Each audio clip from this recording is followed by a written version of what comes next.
We are fighting a war of attrition, in that we kill, kill, kill in self-defense, as long as they are going to come and fight with us.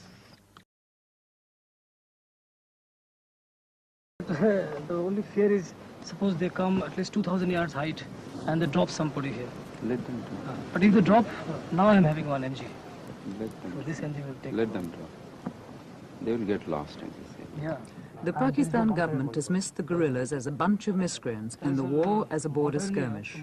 I was surprised to find a highly organized resistance led by officers with impressive military records.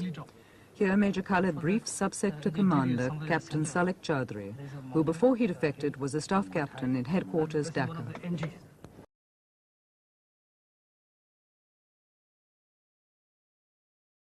Major Khalid is 35, an officer with the Pakistan Army for 13 years, trained as a commander by the Americans. 8 months ago, he was with the Black Watch in Scotland. When he defected from the Pakistan Army in March, he brought most of his brigade, their Chinese weapons, and even their teacups with him. And you have heard yourself yesterday the shelling, the rocketing by the artillery and the aircraft, and then tanks the other day when you went to Feni. This is not border skirmishes. Border skirmishes means all small arm fire. But here a full-scale war is being conducted by the Pak Army. We intend to make the whole nation the fighting force. And the hardcore being provided by the regular troops, that is the Bengal Tigers. It has its good reputation of being good fighters, and it has fought well. The hardcore of the Liberation Army are professional soldiers, but thousands of students and peasants are joining them. There is little time for formal training, so they're sent to the front unarmed and untrained with the regular troops to get experience. And if they're lucky, a gun captured from the Pakistan Army. Ishaq, a 19-year-old student, took us with his patrol to inspect several villages. He's said to have killed 56 men. There was shelling yesterday, and one mortar shell landed here, 3-inch mortar, and it killed a cow, you know. And on that side of the village also, a few civilians were injured by fire from small arms. You see, shelling continues here almost all the time. And you've been very lucky enough not to have any shelling right now.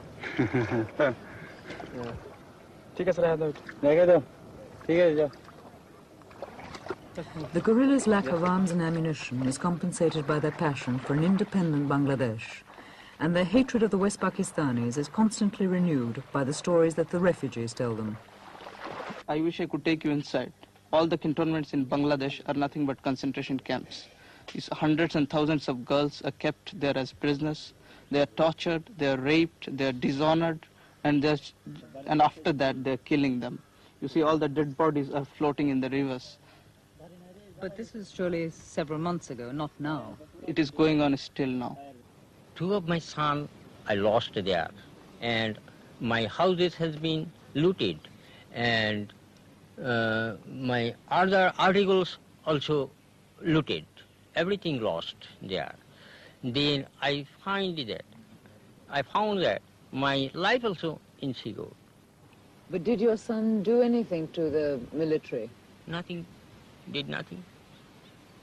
Then why did they shoot them? Their habit is this. Their habit is this. They are murdering. Also they are murdering. All along they are murdering.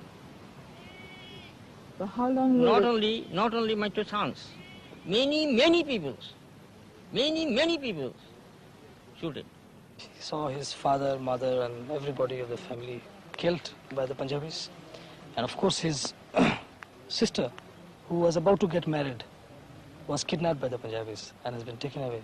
And he heard the story from the other villagers that she has been probably tortured and dragged out of that place brutally and has been taken away.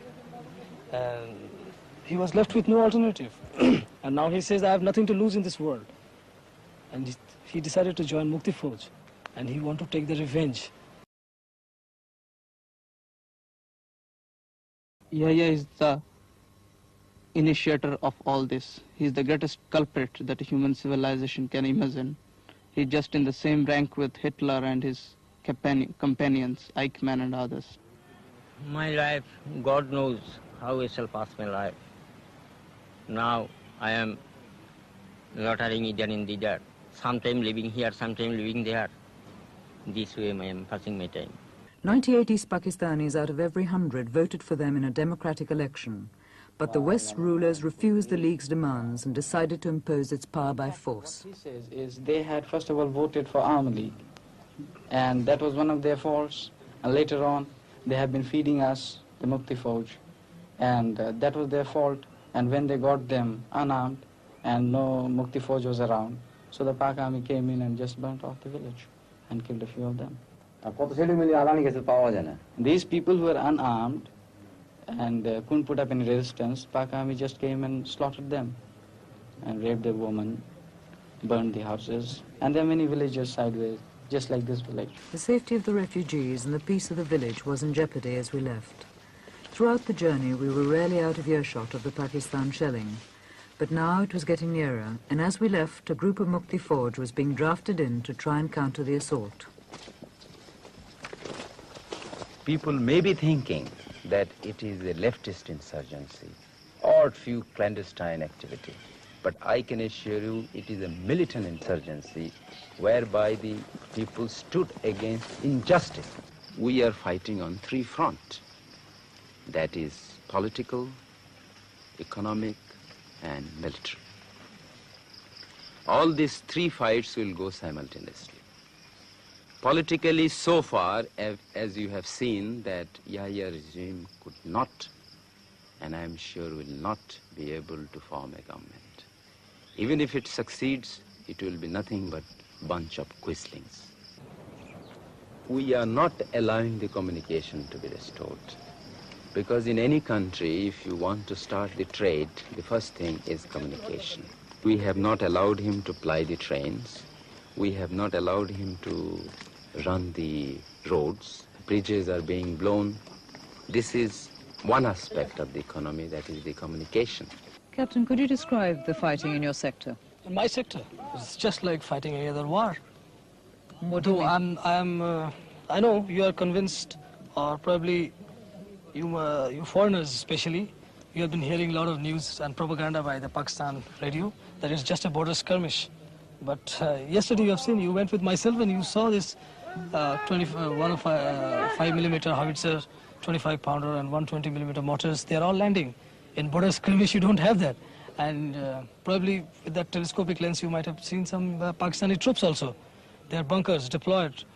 And we are fighting a regular warfare. How can you call it a border skirmish? And I wish you go back and you explain to people this is a full-fledged war. And we are just holding in this base and we go and we play hell into them. I go inside, right inside, I go behind them, I go on their side, I go anywhere I feel like. I kill them. Captain, it's now 3 months since the fighting started. Yes. You've been existing on the ammunition and the weapons you brought out with you. Right. How much longer can this continue?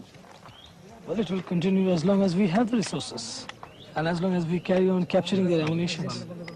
And of course, we expect that some country will come to our aid. At least you have come, you have seen how the fighting is going on. Well, if somebody comes to our aid, only thing that we need is arms and ammunition. Arms we have to maintain them, but we need some heavy weapons and ammunition. If that is the thing we get, then there is no problem, we can continue fighting. And if we don't get anything at all, well, you know the condition, what is happening in Sudan. They don't have any arms and ammunition, they are fighting. They're fighting with sticks, they are adopting different tactics. So that's what we are going to do. But Captain, about you personally, I mean, what about your family? My family, in fact, I don't know what is happening to them. I have given up because I have seen the fate of other families. When an officer has deserted and joined this Mukti Fauj, what happened to their families? They were all captured as prisoners and kept in the cantonment, and I don't know what has been done. So knowing all this, I ran away. You see? So I gave up. I just thought about God, whatever God does, and that's all. And I left. So I have no right to think about them, you see. Since I have sacrificed them, so how can I think about them now? Another base camp deep in the jungle. Major Khalid debriefs his officers and plans further operations. As most refugees from the war are Hindu and the West Pakistan Army is Muslim, there is a danger that people might think that this is a religious war. But every one of these guerrillas, in fact every Mukti Fauj soldier I met, was a Muslim. But the only thing which I am worried about, that is the protraction of this war, you know. As long as the war is continued for years and years and years, what is going to happen is the misery of the people. Misery in the sense that there will be a lot of killing, crossfire, the civilian will come into between the freedom fighters. Not that we are very much bothered for such sacrifice, and people are ready to give it. I have seen wherever there is or we catch the enemy in an ambush, and the immediate reaction of the enemy is to burn the villages and kill the people of that area, rape the girls.